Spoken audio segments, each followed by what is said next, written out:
মাগো, আমার সারা তুমি কেন গেও?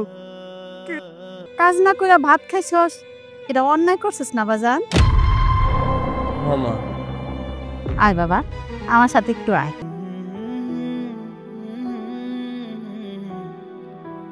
মা, এবারে তো আমার কেউ ভালোবাসে না মা। একদিকে নিজের আপন মেয়েকে কি সুন্দর রাজরানীর মতো রাখে, নিজের মেয়ের জামাইকে সবসময় রাজার মতো রাখে, আর ওইদিকে তার সতীনের ছেলেটার উপর দিনের পর দিন অত্যাচার করে। এগুলো কি মেনে নেওয়া সম্ভব? আমাদের সব সম্পত্তি তুমি নিজের নামে লিখে নিয়ে আইছো?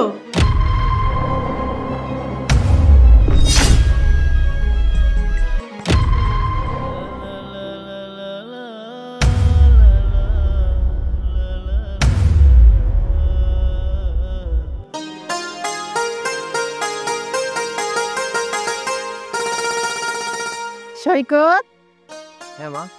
বাবা তুই ভাত খাইতেছস? হ্যাঁ মা। সকালবেলা ওইটা কি কি কাজ করছস বাবা? মা, আমি তো কোনো কাজ কাম করি নাই। কেন বাপ, তোর নামে বইলা দিছিলাম সকালবেলা উইঠা কোনো কাজ না কইরা কিচ্ছু খাবি না, তাহলে ভাত খেতে বসলি কেন? আসলে মা, এই গতকালকে রাত্রেবেলা তো ঠিকঠাক খাইতে পারি নাই, এজন্য সকালে ঘুম থেকে উঠে ক্ষুধা লাগছে, তাই ভাবলাম দুইটা খাইয়া তারপর কাজে নাইমা পড়বো নি। কাজ না কইরা ভাত খাইছস, এটা অন্যায় করছিস না বাজান? মামা আয় বাবা, আমার সাথে একটু আয়।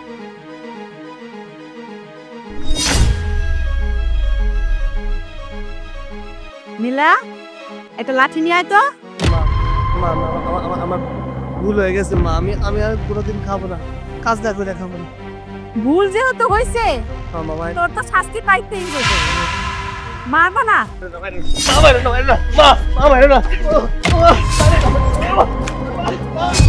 আরো করতে মনে থাকবো? হ্যাঁ মা, আমি জানি মা, তোমার কিছু না কয়ে যদি কোনো কিছু করে দিলে তুমি তুমি অনেক রাগ হও। মা, হয়েছে কি, ক্ষুধার জ্বালা সহ্য করতে পারতেছিলাম না, এর জন্য খাইছি। মা, আমার আর মাইরো না। এখন যদি তোরে আমি না মারি তোর কোনোদিন ওই কথা মনে থাকবো না, এখন মরলে সবসময় এই কথা তোর মনে থাকবো। মা, আমার মাইরো না মা, আমি কইছি তো আমি আর ভুল করবো না, আমার মাইরো না মা। মা, আমার আর মাইরো না মা, আমি কত দিতেছি, আর কোনোদিন তোমার কথার অবাধ্য হবো না, আমি আর কাজ না করে খাবো না মা, আমার আর মাইরো না, খুব ব্যথা লাগতেছে মা। হমা, এখনকার মতো তোরে মাফ করে দাও, অনেক কাজ করে আছে, আর কাজ যদি ও না করে কেনা করবো? অন গিয়ে কাজ কর, যদি আমার কথা মনে না থাকে আজকে কি মার খালি, ইয়ার দ্বিগুণ মার খাবি, যা।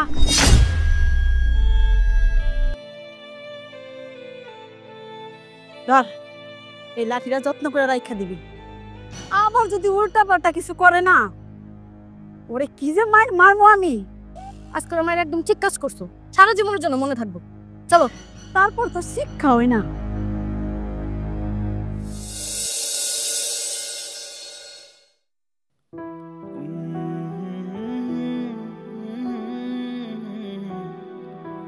মা, এবারে তো আমার কেউ ভালোবাসে না মা, কেউ ভালোবাসে না, আমি এই মনের বোঝা হয়ে গেছি।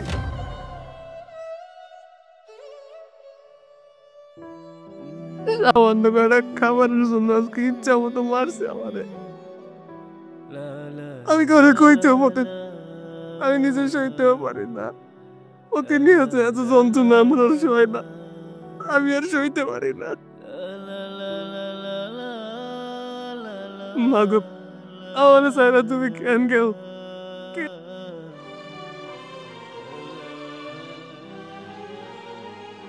আমার দুঃখের কথা তো কেউ শোনে না, আমি এখন কি করবো কিছুই খাইতে পারি, কোনদিন চলে যাবো তাও যাইতে পারি না, তুমি কত আদর করে আমারে খাওয়াইতা।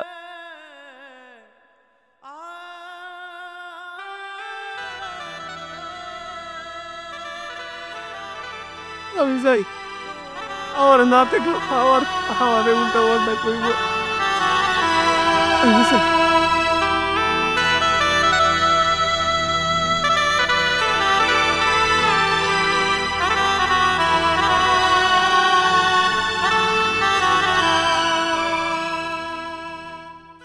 সৈকত ভাইয়া, কি হয়েছে তোমার? কান্না করছো কেন? না, কিচ্ছু হয় নাই। কিছু হয়নি মানে? আমার কাছে তুমি লুকোচ্ছ? আমি কিন্তু এখানে দাঁড়িয়ে দাঁড়িয়ে সব শুনেছি। আজকেও চাচি তোমাকে মারছে, তাই না? মারছি। আমি সকালবেলা কোনো কাজ না কইরা ভাত খাইছি। জানো, গতকালকে রাত্রেও ঠিকঠাক খাইতে দেয়, অল্প কয়টা খাবার দিছে। সকাল থেকে ঘুম থেকে উঠে দিয়ে অনেক ক্ষুধা লাগছে। ওই ক্ষুধা পেটে কাজ করতে পারতাম না, এই জন্য পান্তা ভাত ছিল, সেই পান্তা ভাত দিয়ে কয়টা আলু ভাজি দিয়ে ভাত খেতেছিলাম। আর সেই ইচ্ছা মতো মারলো আমারে। আচ্ছা ভাইয়া, তুমি সবকিছু মুখ বুঝে কেন সহ্য করো? কেন কোনো কিছুর প্রতিবাদ করো না? তুমি এই যে মুখ বুঝে সহ্য করো, তার জন্য সবাই তোমার সাথে এরকম অন্যায় অবিচার করে। কি প্রতিবাদ করবো আমি? আমার কি এর যোগ্যতা আছে? আমার কোনো যোগ্যতাই নাই তাকে মুই মুই তর্ক করে। আর তাছাড়া মা তো সন্তানরে একটু শাসন করে, কিন্তু জানো, আমার আপন মা কোনোদিন আমার লাগে এমন ব্যবহার করে নাই। আমার ঠিকঠাক খাইতে দিত, কিন্তু এই মা না আমারে খাইতেও দেয় না, আমার সাথে সবসময় খারাপ আচরণ করে। এই বাড়িতে যেমন ওদের অধিকার আছে, তোমারও কিন্তু অধিকার আছে।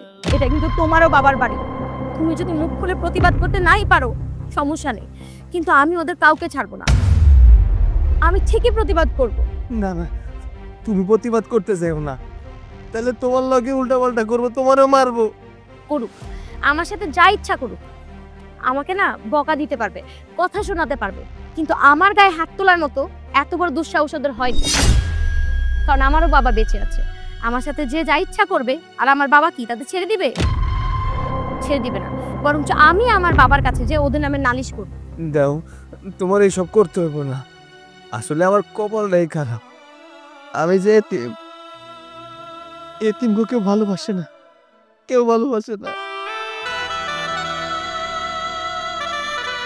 আর তুমি সবসময় এরকম এতিম এতিম করো না তো। বাবা মা না চিরকাল কারোই বেঁচে থাকে না। তোমার বাবা মা মারা গেছে তো কি হয়েছে? এই সৎমা তোমাকে ভালোবাসে না তো কি হয়েছে? আমরা আছি তো। আমি তোমাকে ভালোবাসি, আমার বাবা তোমাকে ভালোবাসে, আমার পুরো পরিবার তোমাকে ভালোবাসে। আমিও আছি, আমিও হাল ছেড়ে দেওয়ার মতো মেয়ে না। আমি এর প্রতিবাদ করব, দেখছি কি করা যায়।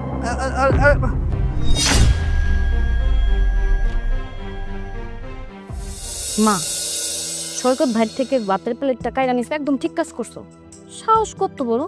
সাত সকালবেলা আমাকে কারো কাছে না জিগায় ভাত খাইতে বসে পড়ছে। হ, এই সতীনের ছেলেরে আমি তো এই বাড়ি থেকে বাইর করে দিতে চাই, কিন্তু তোর বাবার আমি কথা দিছিলাম যে ওর এই বাড়িতেই রাখবো। এর জন্য তো বাড়ি থেকে বাইর করতে পারি না। ওরে আমার একদম সহ্যই হয় না, আমারও একদমই সহ্য হয় না। আচ্ছা, জামাই বাবার জিরে দেখতেছি না, জামাই বাবা জি কো? কি জানি, আমিও তো জানি না কই গেছে। আইসা বসছি মা, আইসা বসছি। ও তাই বস- এই বাবাজি, এইটা হচ্ছে তোর মা, আর এইটা হচ্ছে আম্মা আপনার। আম্মা, ওই বাজারে গেছিলাম তো, তাই আপনাকে দুজনের লেগে দুইটা কাপড় আনছি। তো পছন্দ হয় নাকি? কাপড় তো অনেক পছন্দ হয়েছে, কিন্তু তুমি টাকা পাইছো কই? হ্যাঁ, তোমার কাছে তো কোনো টাকা পয়সা ছিল না, তুমি টাকা পেলে কই? আমি আম্মা মাঝে মাঝে টাকা পয়সা দিত না খরচের লেগে, ওই খরচ থেকে বাঁচায় রেখে আমি কাপড় দুটো কিনে আনছি। এটা কেমন কথা কইলা বাজান? তোমারে দিছি হাত খরচ, তুমি খরচ না কইরা আমগো দুইজনের লেগা শাড়ি কিনে নিয়ে আইছো। আম্মা, আমার তেমন কোনো হাত খরচ লাগে না, সেই জন্যে আমি গিয়ে আপনাকে লেগে কাপড়টা কিনে আন। আর তাছাড়া আমার আর আছে কিটা? আপনারা ছাড়া আমার তো কেউ নাই, আপনি তো আমার মা। দেখছস কত ভালো পোলা, আমগো কত খেয়াল রাখে, আমগরে ভালোবাসে। এমন পোলা পাওয়া ভাগ্যের ব্যাপার। আম্মা, ভাগ্য তো আমার যে এমন 7 জন্মে আপনাকে মতো মানুষ পাইছি। জামাই দেখছস কত ভালো, আমার লেগে শাড়ি নিয়ে আইছে। খবরদার জামাই লেগে কোনোদিন খারাপ ব্যবহার করবি না। না মা, আমি কেউ সাথে কোনোদিন খারাপ ব্যবহার করতে পারি? বাহ বাহ চাচি, নিজের ছেলেকে নিয়ে আপনার কোনো মাথা ব্যথা নাই, আর অন্যদিকে পরের ছেলেকে নিয়ে কত মাথা মাথা। আমি পরের ছেলে? আম্মা, আমি পরের ছেলে? ইয়া আল্লাহ, আল্লাহ তুমি এই কথা শোনা আগে আমার মৃত্যু দিলে নাকি? আম্মা, আপনার সামনে এত বড় কথা বলে আপনি কিছু দেন না, চেঁচায় দেখতেছে। এই বদমাইশ নেই, তুমি কি জানো সে আমার শুধু শাশুড়ি না, সে আমার আপন মায়ের চেয়ে অনেক কিছু। চুপ থাকেন আপনি। চাচি, তোমরা কি মানুষ নাকি অমানুষ হয়ে গেছো? এই পাপড়ি, তুই এসব কি বলতাছস? আমরা অমানুষ হবো কেন? চাচি, তোমরা যদি অমানুষ নাই হও তাহলে নিজের ছেলেকে এভাবে কেউ না খাইয়ে রাখতে পারে? নিজের ছেলের সামনে থেকে খাবার থালা কেউ নিয়ে যেতে পারে? নিজের ছেলেকে দিনের পর দিন কেউ অত্যাচার করতে পারে? ও, আমি তো ভুলেই গেছিলাম, ওটা তো আবার তোমার নিজের ছেলে না, তোমার সৎ ছেলে, তাই তুমি এমন করতে পারো। মা দেখছো, সৈকত ভাই আমাকে সামনে কোনো কথাই বলতে পারে না, কিন্তু তোরে তোলে মায়ের কাছে ঠিকই বিচার দিছে। নীলা, থামো তুমি। আমাকে না কেউ কিছুই বলেনি, বরঞ্চ সৈকত যখন তার মায়ের কবরের সামনে গিয়ে কান্নাকাটি করে সবকিছু বলছিল, তখন আমি দূর থেকে দাঁড়িয়ে থেকে সব শুনেছি। একদিকে নিজের আপন মেয়েকে কি সুন্দর রাজরানীর মতো রাখে, নিজের মেয়ের জামাইকে সবসময় রাজার মতো রাখে, আর ওইদিকে তার সতীনের ছেলেটার উপর দিনের পর দিন অত্যাচার করে। এগুলো কি মেনে নেওয়া সম্ভব? কোনোভাবেই না। তোর এসব দেখে হিংসা লাগতেছে, তাই না? আর সৈকতের জন্য তোর এত দরদ লাগে কেন? দরদ কেন লাগে আম্মা বুঝতেছেন না? দরদ তাই হলে একটা শক্তি, অস্ত্র। এই অস্ত্র দিয়ে আপনাকে ঘায়েল করতেছে। খবরদার, আপনি কোনো কথা বলবেন না এই ব্যাপারে। আমার দরদ লাগে কেন জানেন? কারণ ওই মানুষটা আমার পর কেউ না, আমার আপন চাচাতো ভাই। যখন আপনারা সবাই মিলে তার উপর অত্যাচার করেন, এটা দেখে কোনো মানুষই এটা সহ্য করতে পারবে না, তাই আমার দরদ লাগে, খারাপ লাগে। এই শোন, তোর যদি এতই দরদ লাগে না, তুই দূরে যায় দেখাবি, আমাদের সামনে দেখাইতে আসবি না, কারণ আমাদের কোনো দরদ লাগে না। তোমাদের দরদ লাগলে লাগুক আর না লাগলে নেই, আজকের পর থেকে তোমরা যদি সৈকত ভাইয়ের সঙ্গে আর একটু খারাপ আচরণ করো না, তাহলে দেখবে আমার চেয়ে খারাপ আর কেউ হবে না।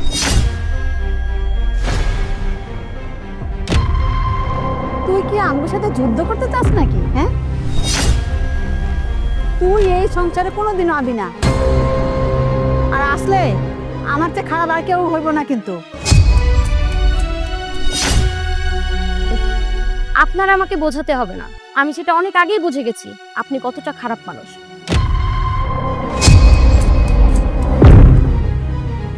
শোন পাপড়ি, তোর এইসব কথা শোনার আমগো সময় নাই। এই বাড়িতে যদি কোনো সময় আসস না, তোর ঝাঁটা দিয়ে বাইরে এই বাড়ি থেকে খেদামু। ঠিক আছে চাচি, আমিও দেখে নেব তুমি আমাকে কেমন করে ঝাঁটা পেটা করো। যাও যাও, পরে জানান দেবো। আম্মা, আপনি ওরে ঝাড়ু দিয়ে কি দেবেন? এরপরে যদি আসে আমি আমার জুতায় জ্বরে পিটাবো। হয়েছে তোমার, এসব বাদ দাও। তোমার জামাই এত সুন্দর একটা কাপড় নিয়ে আসছে, চল আমরা ভিতরে যে খুলে দেখি। চলো।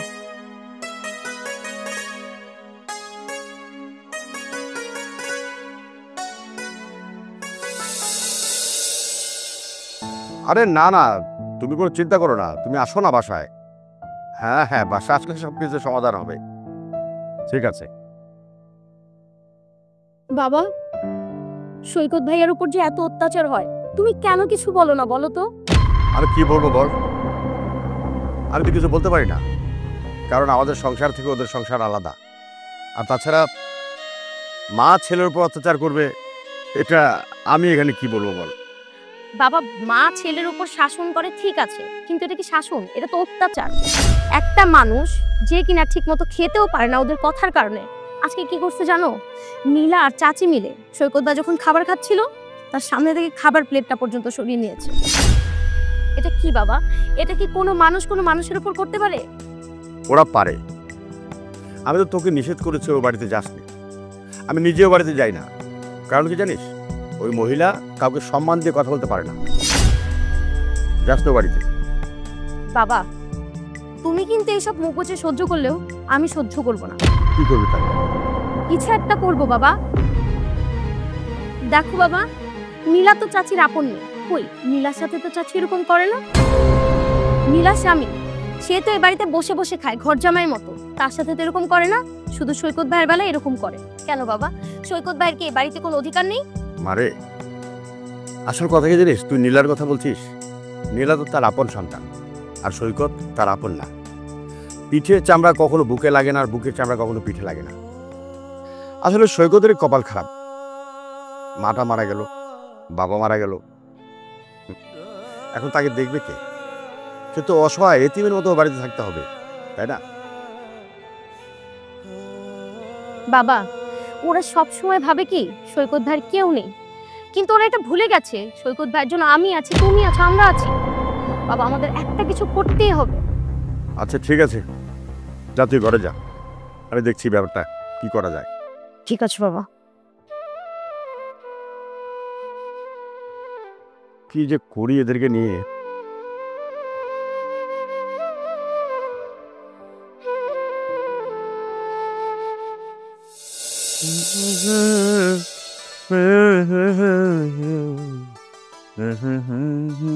কি ব্যাপার এখানে এইভাবে বসে আছো? এখানে বসে বসে তোমার কথাই ভাবতেছি। মনে তো আজকাল কাছেই পাই না, খালি মার কাছে বসে থাকবো। এত মার কাছে বসে থাকলে আমারও তো একটু সময় দেওয়া লাগবে নাকি? বাবা এমন ভাবে বলতেছো যেন তুমি আমার কত ভালোবাসো। রাতের বেলা তোমার ভালোবাসা কই যায়? তখন তো মুখ ঘোরায় শুয়ে থাকো। আচ্ছা বোঝো না কেন?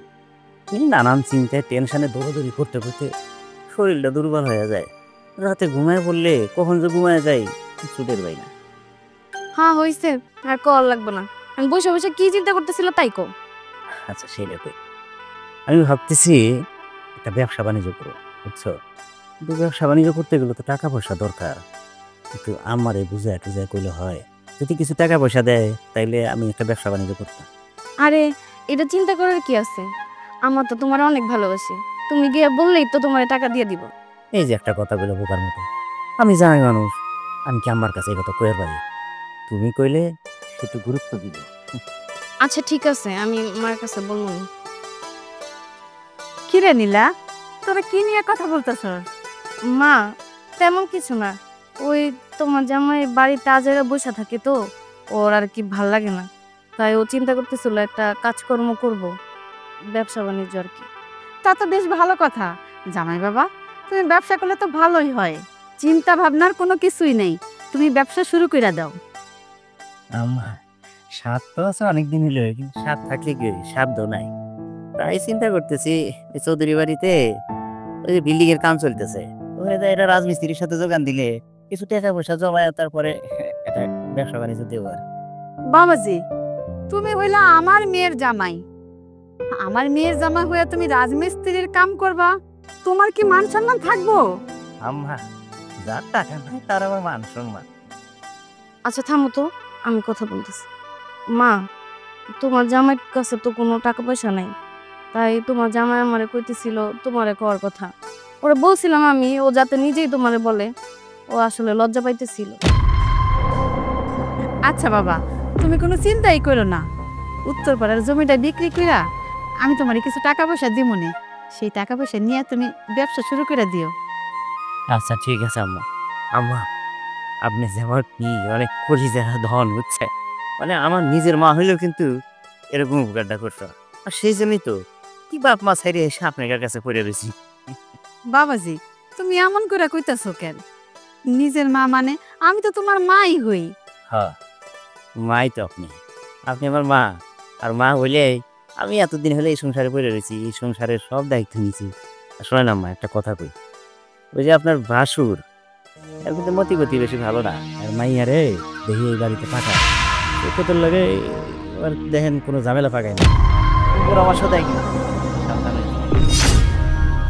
মা আমিও কিছুদিন ধরে খেয়াল করতেছি, ওই পাপি আমাকে বাড়িতে এসে খুব মাতবরি করে। ও মাতবরি কতদিন করে সেটা আমি দেখে নেব। নীলা, আমার সাথে একটু আয় তো, একটা কাজ আছে।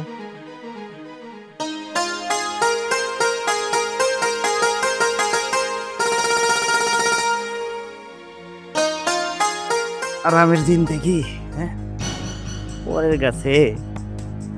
গাছের কাঁঠাল আবার পরের মাথায় ভেঙ্গা খাই, এটা কি মজা কেউ বুঝবো না, খালি আমি বুঝতেছি।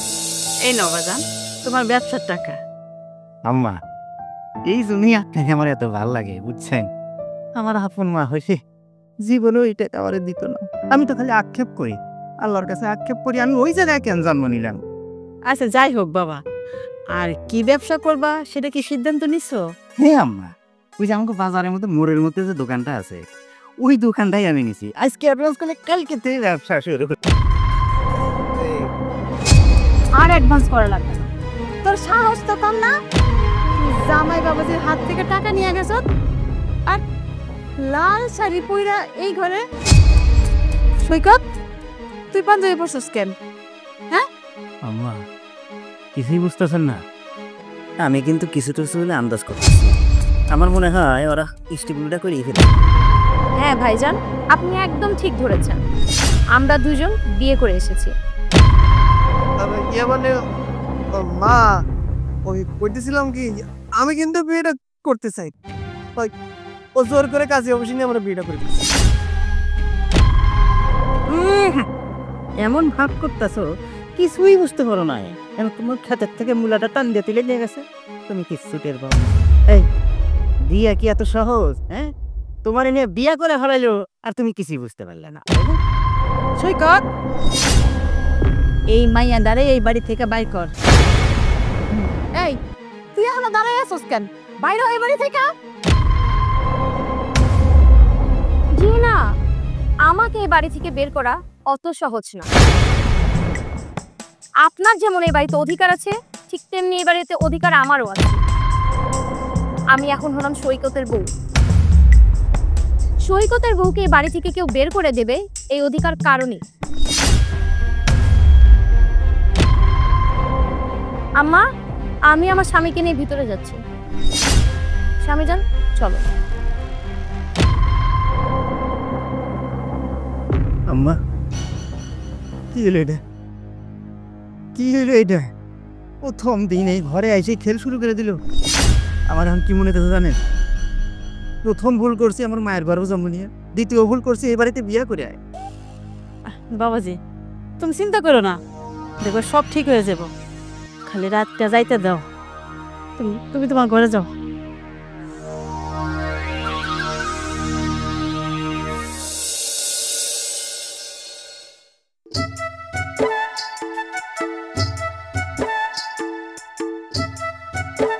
দুলা ভাই, বাজারে গেছিলেন নাকি? হ্যাঁ, দেখতেই তো পারতাছস। তুই তখন জিজ্ঞেস কে? না, জিজ্ঞেস করলাম আর কি। তা আপনার হাইটা কেন? না মানে দেখলাম অল্প একটু রাস্তা, এই জন্য ভিতর দিয়ে হাইটা রওনা দিছি। কে কিছু কবি? না, কইতাম আসলে কি, আপনার এই যে হাঁটা দেখতেছি না, আমি অবাক হয়ে যাইতেছি। তার কারণ হচ্ছে আপনার 10-7 রাস্তাও যদি ওই যাইতেন তাহলে রিক্সা নিয়ে যাইতেন, হঠাৎ করে হাইটা যাইতেছেন, মানে বিষয়টা ভালো, খুব চাপে আছেন মনে হয় না? পরিহাস করস? হ্যাঁ ফোন, সময় কিন্তু সবার এক যায় না, সময় আমারও পাল্টেব। আমার এখন দিন খারাপ যাইতেছে, এই জন্য ওই কি প্রিয়াও কইলাম না। একদম ঠিক কথা কইছেন, সময় কারো সমান যায় না। এতদিন আমার সৈকত ভাই সময় খারাপ ছিল, এখন সময় ভালো এসে পড়ছে। আপনাকে সময় ভালো ছিল, এখন খারাপ হয়ে গেছে গা। আসলে বিষয়টা হয়েছে কি, যেমন কর্ম করছেন তেমন ফল। যেমন কর্ম করছি মানে? আমি তো এই বাড়িতে আসার পর থেকে দায়িত্ব নিছি। এই যে বাজার, এই বাজারকে আমি নতুন করি রে। হ্যাঁ, এক সময় বেশি বেশি বাজার করছি, এখন যেমন পাই তেমন করি। এই এলো। এতদিন তো বাজার করছেন শাশুড়ি মন রক্ষাতে, আর তাছাড়া 10,000 টাকার বাজার করলে 3,000 টাকা আপনার পকেটে ঢুকছে। এখন কয় টাকা ঢুকছে তোলা ভাই? কয় টাকা ঢুকাইছেন পকেটে? হ্যাঁ, দুঃখের কথা আর কি কমো, উল্টারও 50 টাকা পড়ছি, তারপরেও হাইটা রওনা দিছি। রিক্সায় যেমন হেঁটে হাঁটাও বাসে নাই। আপনারা দেখে আমার খুব মায়া লাগতেছে। একটা কাম করেন তোলা ভাই, আমি 50 টাকা দিই, আমার হাইটা বাজারে যান, বাজার থেকে রিক্সা নিয়ে আবার বাড়িতে যান। এই হাইটা যাওয়ার দরকার নাই তোলা ভাই, একটু কষ্ট করে ওদিকে আবার রওনা দেন। হাইজামি করিস, হাইজামি করিস। ওই জীবনে আমি কোনোদিন কারোর থেকে টাকা নিয়ে চলি রে। হ্যাঁ, শাশুড়ি দিত, আর সে তো শাশুড়ি না, সে তো আমার আম্মা, মানে মায়ের মতো। তার থেকে নিলে আমার কোনো লজ্জা শরম হয় না, ঠিক আছে? পকেট থেকে আমার টাকা নিয়ে চলা লাগবে? এই তোর সাথে না আজেরিয়া কথা কইতে আমার ভালো লাগতেছে না, বুঝছিস? তোর সাথে আজেরিয়া কথা কইলে না, ওই যে বেলা বেলা গড়াই যাবি নি। তুই তো আজেরিয়া থাকোস আর আজেরিয়া করোস, কাম কাজ নাই, এই জন্য কথা কইলে কথা শেষ হবো না। তুই যা, আমি যাই। দুলা ভাই, মাইন কাইছি ভাই পড়ছেন, সহজে উদ্ধার হইতে পারবেন না।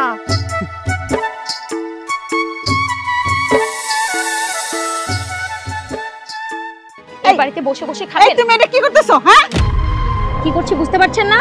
এই বাড়িতে বসে বসে খাওয়া একদমই চলবে না। আমার বাড়িতে আমি বসে খাই না, শুয়ে খাই, সেটা কি তোমাকে কৈফিয়ত দিতে হবে? হ্যাঁ, আমাকে কৈফিয়ত দিতে হবে, কারণ এই বাড়ির বউ এখন হচ্ছে আমি, আর আমি যা বলবো আপনাদের তাই শুনতে হবে। ভাবি, তুমি কি কাজটা ঠিক করতেছো? মার এমনিতেই বয়স হইছে, আর তার মধ্যে তুমি মার সাথে এমন আচরণ করতেছো। তুমি কি জানো না বয়স্ক মানুষের সাথে কিরকম আচরণ করতে হয়? ও আচ্ছা, তাই নাকি?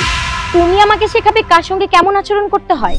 তুমি যদি আচরণ জানতে না, তাহলে কোনোদিন তোমার বড় ভাইয়ের সঙ্গে তুমি এরকম খারাপ আচরণ করতে না, তাকে দিনের পর দিন এরকম অত্যাচার করতে না, ছোট হয়ে বড়র সামনে থেকে খাবার থালা কেড়ে নিতে না, বড়র গায়ে হাত তুলতে না।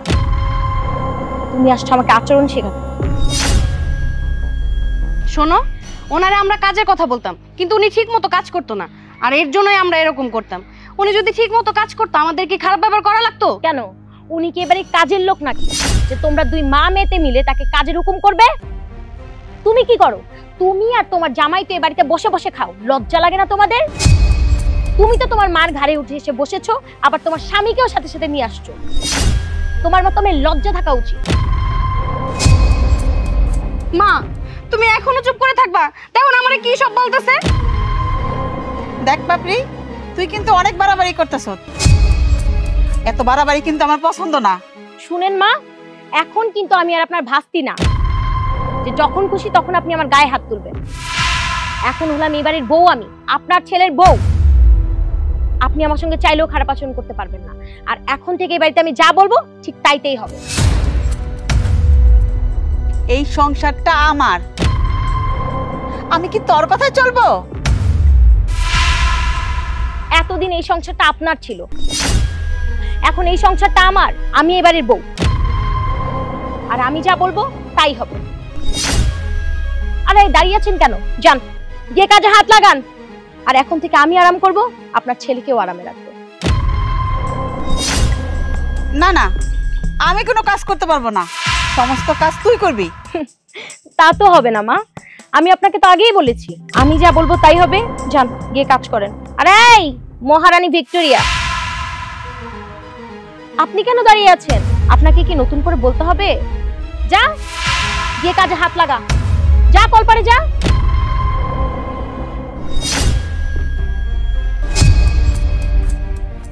আমি কোনো কাজ করতে পারবো না। কাজ করতে পারবি না? তোকে তো কাজ করতেই হবে। আর শুন, আমি কিন্তু অলরেডি তোর স্বামীকে কাজে পাঠিয়ে দিয়েছি, একটা কাজে লাগিয়েও দিয়েছি। যা, সে আসার আগে আগে তুই বাকি কাজগুলো সেরে নে। যা যা মা, যা। আর এই যে আপনি দাঁড়িয়েছেন কেন? যান, যে রান্না বান্না সব শেষ করেন।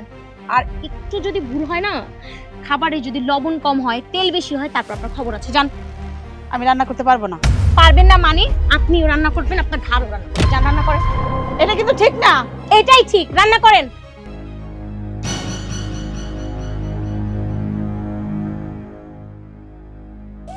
আমার জীবনকে আমি প্লেট বাটি ধুইছি, জীবন তো পানির গ্লাসটাও বড়াই খাইনি। ডাইনি ডাই শাসাতে পারে নাই, কামে লাগাই দিছে। এই কামের বয়ে তো আমি আমার শ্বশুর বাড়ি। হাই হাই হাই হাই, তুমি এটা কি করতেছো? হ্যাঁ, কি করতেছি দেখতেছো না? আমি বান্দেগিরি করতেছি। আমি জীবনে পানির গ্লাসটা বড়াই খাইছি, সেই ডাইনি আসার পর থেকে আমার এই যে এত কাম করাইতেছে। হাই হাই রে, এই দিনটাও দেখা লাগলো। শুধু তাই না, রান্নাঘরে যায় দাও, মাও কাম করতেছে, রান্না করতেছে। কি?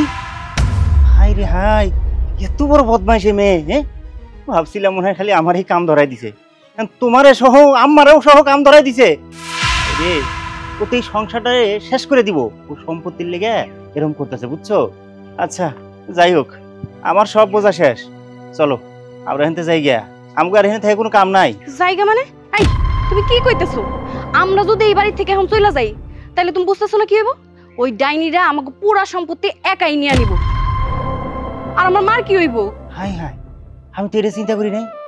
না না, যাও যাইব না, যত কষ্ট হোক এখানে আইক্রিয়া ধরে থাকা লাগবো, বুঝছো?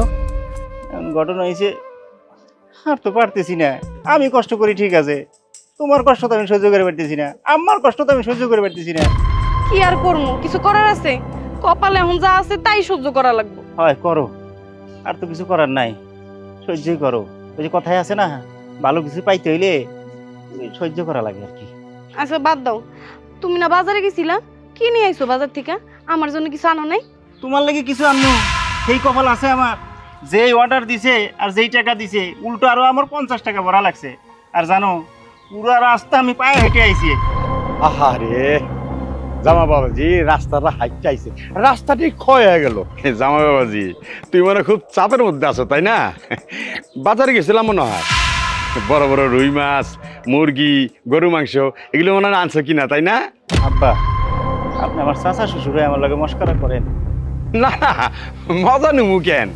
তুমি তো আমার যে মুরগির রান ছাড়া ভাত খেতে পারতাম না, গরু মাংস ছাড়া ভাত খেতে পারতাম না, এর লিগে কইলাম আর কি। এই যেমন আমার মাইয়া এই যে কষ্ট করতেছে, কাজ করতেছে, দেখা কিন্তু ভালোই লাগতেছে।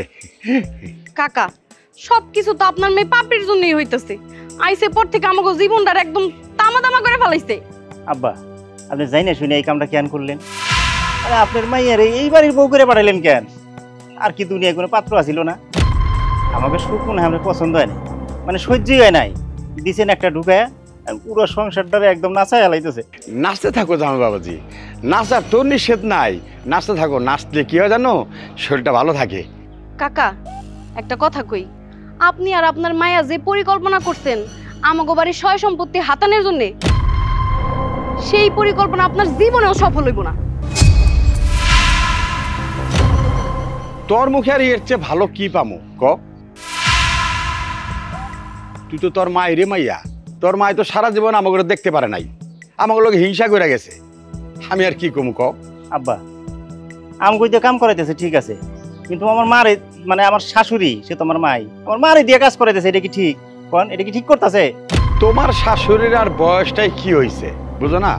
কাম করুক, কাম করলে শরীরটা ভালো থাকবো। শেষ বয়সে মনে করো যে হাসপাতালে দৌড়াদৌড়ি তো করতে হইব না।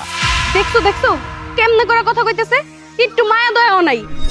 আরে কইব না, কইবই তো, এরা তো পরিকল্পনা করে এখানে ঢুকছে, বুঝছো? ঠিক আছে তোমরা থাকো, দেখি আমার মাইয়াটা কি করতেছে। আর এই যে মা, কাম কর, কাম করলে কিন্তু শরীর একটা ভালো থাকে। দেখছো শোনা, বিপদে বললে চামচি কেউ লাথি মারে। যাই হোক এত কথা বাদ দিয়ে তুমি বাজানের ভিতরে যাও, আমি প্লেট বাটি মাই যাইতেছি। আচ্ছা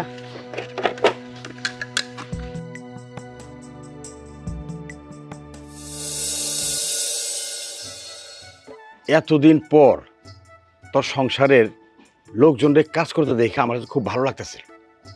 কিন্তু তুই তো একা কাজ করতি, আজকে আমার খুব আনন্দ লাগতেছে, সবাই কাজ করতেছে। বাবা ঠিক না হয়ে এনারা যাবে কোথায়? তুমি তো জানো তোমার মেয়ের এতটাই জেদ, সে যেটা বলে সেটাই করে। এক্স্যাক্টলি, আমিও চাই ওদেরকে তুই এভাবে চাপের উপর রাখ, কারণ এতদিন সৈকত কথা বলতে পারেনি, আজকে তোর জন্য কথা বলতে পারছো। বাবা আমি যে এত কিছু করছি এটা সৈকতের একদমই ভালো লাগছে না, তারপরেও আমি সারাক্ষণ ওকে বোঝাচ্ছি যে আমি যা করছি ভালোর জন্য করছি। কেন সৈকত বাধা দিচ্ছিস কেন? ওকে করতে দে ইচ্ছে মতো কাজ, দেখ না সামনে খেল।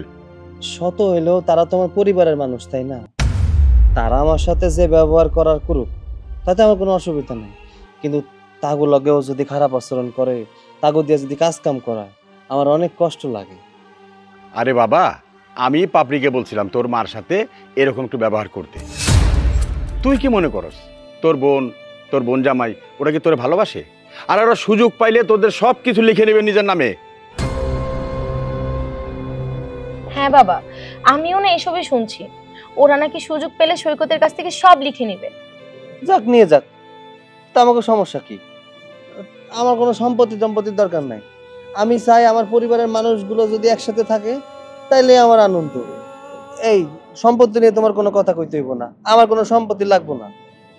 বাবা তুমি ওকে একটু বোঝাও তো, আমি না ওকে নিয়ে আর পারি না, সবসময় বোঝাই কিন্তু কোনো কিছুই বোঝে না, নিজের ভালো পাগলেও বুঝে, ও মনে হয় তাও বোঝে না। সৈকত আমি বলি কি, আবেগে দুনিয়া চলে না বাবা, এখনো সময় আছে, পাপড়ি যা বলতেছে ওটা শুনো, নয়তো কপালে অনেক খারাপ। আচ্ছা ঠিক আছে, আমি বলি কি তুমি আর কয়েকটা দিন দেখো, তারপর যদি তোমার মা বোন ভালো না হয় দরকার হলে আমি নিজে পাল্টে ফেলবো, আমি আর ওনাদের সঙ্গে খারাপ আচরণ করবো না, কিন্তু প্লিজ আমাকে একটু সুযোগ দিয়ে দেখো তুমি। আচ্ছা ঠিক আছে, কিন্তু বেশি কাজ করে না, আমি তো কোনোদিন কাজ করতে দেই নাই, আমার কষ্ট লাগে। আচ্ছা ঠিক আছে। আচ্ছা তাহলে মা আজকে আমি যাই, জামা বাবাজি যাই, কোনো সমস্যা হলে কিন্তু আমার জানাইস। আচ্ছা ভালো থাকো। এই কি হলো, তোমার মন খারাপ? আমি জানি তোমার অনেক মন খারাপ, কারণ তুমি মেনে নিতে পারছো না আমি তাদের সঙ্গে এরকম করছি, কি করব বলো তো, আমিও চাই না এরকম করতে, আমারও খারাপ লাগে, কিন্তু কিছু করার নেই। ওনাদেরকে যদি ঠিক করার হয় তাহলে এভাবেই করতে হবে। আর তুমি মন খারাপ করো না, দেখবে একদিন ওনারা ঠিকই ঠিক হয়ে গেছে। কখনো ভাবি নাই আমার সংসারে আমি কিনা বান্দি হয়ে থাকবো, এটা আমার ভাবতেই অবাক লাগে। আম্মা, আমি কি কোনোদিন চিন্তা করছিলাম যে এই সংসারে আমার এমন কুত্তার মতো খারাপ লাগবে? যেদিন থেকে এই বাড়িতে আইছে, আসার পর থেকে আমার দিয়ে যা ইচ্ছা তাই করাইতেছে। পারলে তো বাথরুমটা পরিষ্কার করায়। মা, আমি সব আর মানতে পারতেছি না। আজকে আমার কতগুলা কথা শুনাইলো, চাচা আমার অনেক কথা শুনাইছে। এখন আমি কি করবো? আমি তো কোনো উপায় খুঁজে পাইতাছি না। জামাই বাবাজি, তুমি একটা উপায় বাইর করো। উপায় একটা আমার কাছে আছে আম্মা, আপনি আবার কি মনে করেন কইলে? আমি আবার কি মনে করবো, তুমি উপায় বাইর করো। আম্মা, আমার তো মনে করেন যে পুরা বাড়াবাতে ছাই দিছে, আর পুরা আবাদ করা জমিটা মই দিয়া দিছে। কত সাদা লাভ ছিল, জমি বিক্রি করে টাকা দিবেন, সেই টাকায় দিয়ে ব্যবসা বাণিজ্য করবো। আমার তো সব আল্লাহ একদম মাটির সাথে মিশাই দিছে। তাই কইতেছি কি, আপনি এক কাম করেন, আব্বার যে সম্পত্তি আছে 3 ভাগে ভাগ করে দেন। 1 ভাগ সৈকতে দিয়ে দেন, 1 ভাগ আপনি নিজে রাখেন, আর 1 ভাগ নীলারে দিয়ে দেন। 3 ভাগ? 3 ভাগ করবো কেন? জীবনও তো আমি 3 ভাগ করবো না। ওই সৈকতে আমি কানা করি সম্পত্তিও দিব না। সম্পত্তি ভাগ হলে 2 ভাগ হইব, 1 ভাগ নীলা নিব, আর 1 ভাগ আমার নামে থাকবো।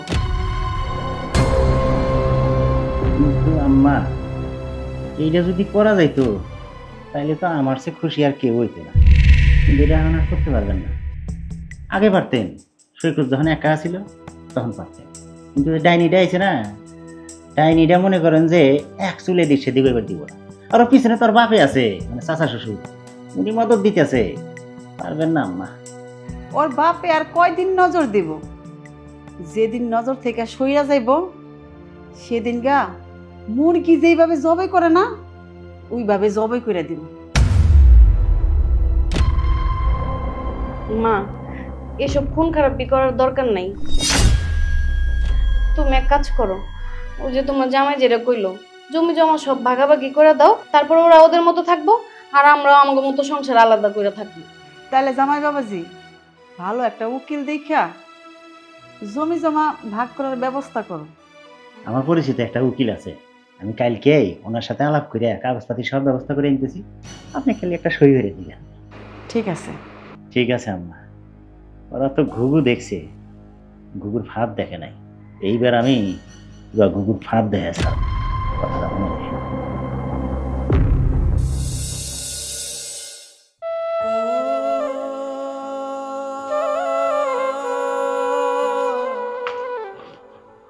কি ব্যাপার, তুমি এখানে মন খারাপ করে বসে আছো কেন?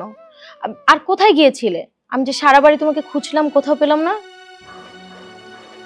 আমি কোথায় গেছিলাম সেটা পরে কথা, আগে আমার এটা কত, তুমি যে মা বোনের সাথে খারাপ ব্যবহার করতেছো এই জিনিসটা তো আমার ভালো লাগতেছে না, আমার কিন্তু অনেক কষ্ট লাগতেছে। আমি জানি তোমার খারাপ লাগছে, কিন্তু আমার কিছু করার নেই।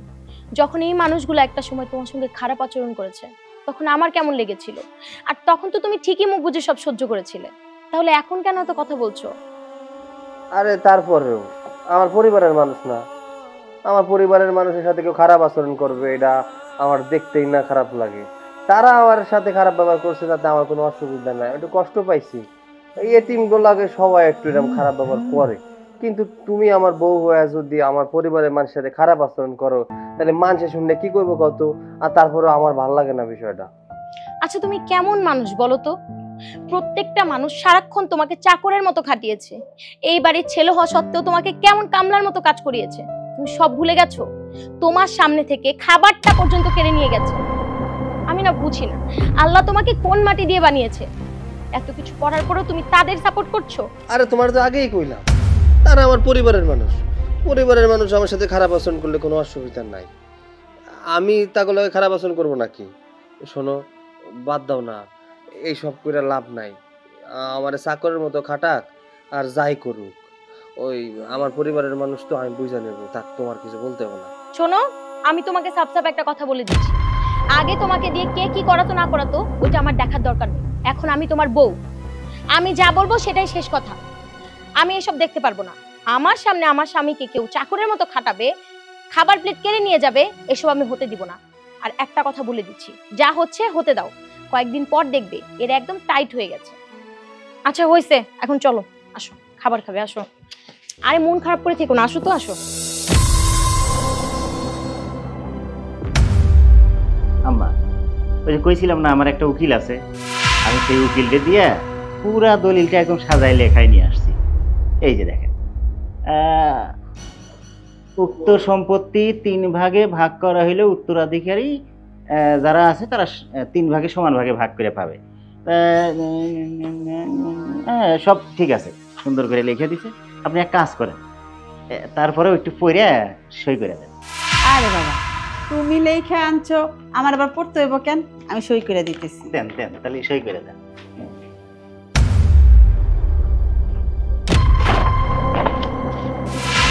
এই তুমি এটা কাহিনী লেখা, হ্যাঁ দাও আমার কাছে দাও, আমার সাইন করলে হয়ে যাবো। আম্মা পরে সাইন করবে, আগে আমি দেখি এটা কিসের দলিল। এই তুমি দলিলটা এইভাবে টান দিয়ে দিলা কেন? হ্যাঁ আপনি থামেন, আমি যা করছি আমাকে করতে দিন, আমাকে ভালো করে দলিলটা দেখতে দিন। এটার মধ্যে আবার দেখার কি আছে? এটা হলো দলিল, এই যত সম্পত্তি আছে সব 3 ভাগে ভাগ করা হইব। 1 ভাগ আমার থাকবো, আরেক ভাগ নীলার থাকবো, আরেক ভাগ সই করতে দিব।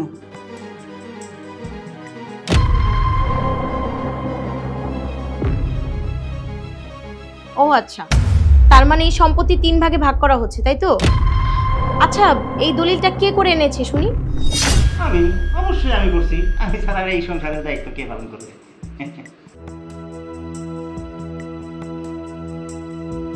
মা, আপনারা যাকে বিশ্বাস করছেন না, এই লোকটাই আসলে আপনাদেরকে ঠকাচ্ছে। এই তুমি চুপ করো। দেখছেন আম্মা কত বড় বেয়াদব, কিভাবে আপনার হাত থেকে দলিলটা টান দিয়ে নিল। আসলে ও চায় না যে এই সম্পত্তিটা ভালোই ভাগাভাগি হবে। সে একটা অশান্তি চাইতেছে। এই কি হইতেছে এই জায়গায়? কি হচ্ছে? এই নাও দেখো, পড়ে দেখো। ও, তুমি তো আবার পড়তে পারো না। তোমার বোন জামাই সে সব সম্পত্তি নিজের নামে লিখে নেওয়ার জন্য মাকে দিয়ে এখানে সাইন করাচ্ছিল। এই লোকটাকে না আমার আগেই সন্দেহ হয়েছিল, আমি তোমাকে বলেছিলাম না? আরে না, তুমি এসব কি কইতেছো? হ্যাঁ, আর ভাইজানরে আমি খুব ভালো করে চিনি, সে অনেক ভালো মানুষ, সে আমাকে কোনোদিন ঠকাবে না। দেখি কি হইছে।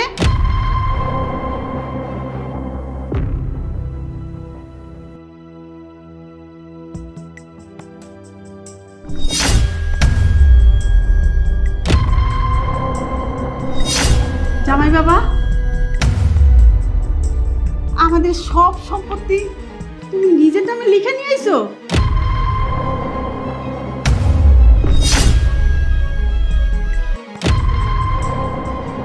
আম্মা আমি তো ঠিক বুঝতেছি না, দেখি তো।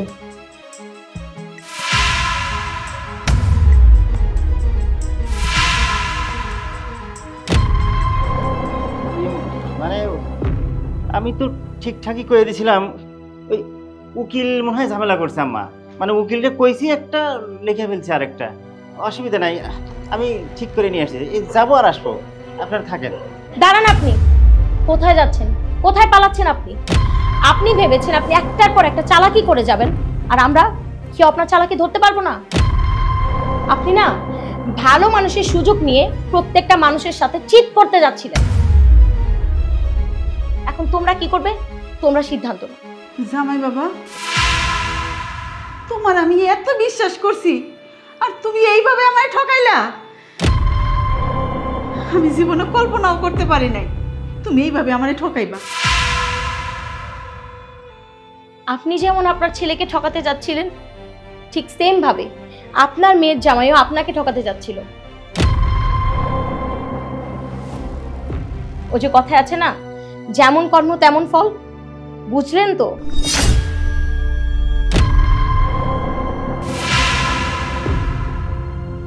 মা, তোমার জামাই তো বলছিল এই সম্পত্তি 3 ভাগ করব, কিন্তু ও যে সব নিজের নামে লিখে নিতেছে, এটা তো আমারও জানাই নাই। মা, আপনি না কোনোদিন আসল ভালোবাসার মূল্য দিতে জানেননি। সব সময় হীরা রেখে আপনি কাচের পিছনে ছুটেছেন। এই যে আপনার ছেলে, আপনি জানেন তার না আপনাদের এই সম্পত্তির প্রতি কোনো লোভ নাই। আর এই যে আপনার মেয়ের জামাই, প্রত্যেকটা সময় চেয়েছে ছলে বলে কৌশলে আপনাদের এই সম্পত্তিকে কিভাবে গ্রাস করবে। প্রতিনিয়ত সেই প্ল্যান করে গেছে। ভাইজান, আমি আপনার একটা কথা কই, আপনি যে সমস্ত সম্পত্তি নিজের নামে লিখে নিতে চাইছিলেন, এতে আমরা কই থাকতাম কন্ত? আমাকে তো থাকুনের আর জায়গা নাই। এই যে মা তো রাস্তায় গিয়া পড়তো, তখন আপনাকে একটু মায়া লাগতো না? আমাকেও দুইজনের জায়গা হয়তো রাস্তায় কোনো জায়গায় থেকে যাইতাম, আমাকে অসুবিধা হইতো না, কিন্তু মা তো কোনো জায়গায় থাকতে পারতো না। তার তো ভালো জায়গায় থাকতে থাকতে অভ্যাস হয়ে গেছে, তাহলে শুধু শুধু কেন আপনি এমনটা করতে গেলেন? এই যে আপনার ছেলে হয়তো বা আপনার কাছে সৎ, সে কিন্তু আপনাদের কখনো সৎ মনে করেনি। সবসময় মনে করেছে আপনিই তার আপন মা। তার যখন কষ্ট হতো না, তার মায়ের কবরের সামনে যে সে কান্না করতো, কিন্তু কোনোদিন আপনাকে বুঝতে দেয়নি, আপনারা বুঝতে পারেননি। আপনারা সবসময় তাকে অত্যাচার করে গেছেন, অবহেলা করে গেছেন। কিন্তু এই মানুষটা কোনোদিন এই সম্পত্তিতে ভাগও বসাতে চায়নি, সবসময় চেয়েছে এই সম্পত্তি আপনারাই নিয়ে নেন। কিন্তু আপনারা কি করলেন? সবাই মিলে কি সুন্দর প্ল্যানিং করেছেন। এই সম্পত্তিটা যদি ভাগও করতেন, তাহলে কতটুকু সম্পত্তি পেতেন আপনারা মামে? বেশিরভাগ অংশই তো পেত আমার স্বামী। কিন্তু সে না কখনো নিজের কথা চিন্তা করেনি, আমাদের কথা চিন্তা করেনি যে আমাদের কি হবে, কোথায় থাকবো। সবসময় শুধু ভেবে গেছে আপনার কি হবে, আপনি কোথায় যে মাথা গুঁজবেন।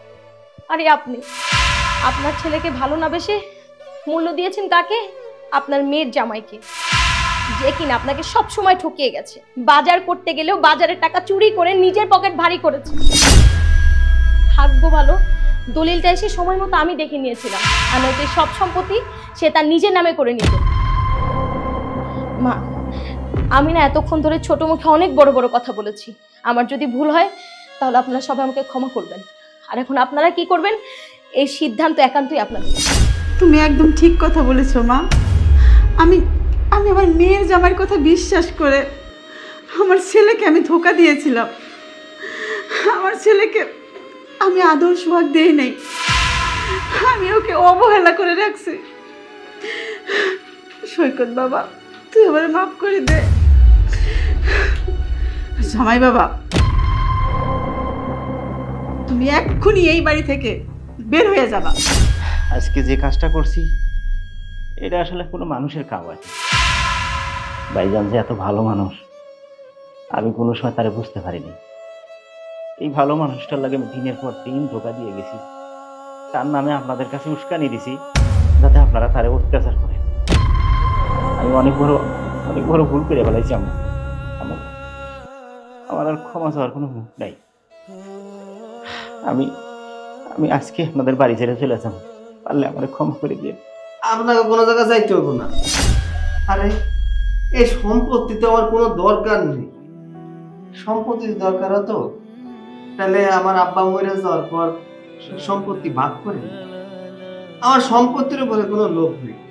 আর তোমরা শুধু শুধু ভাইজানকে দোষারোপ করতেছো। হয়তো ভাইজান লোভে পড়ে গেছিল, লোভে পড়ে এই কাজটা করেছে।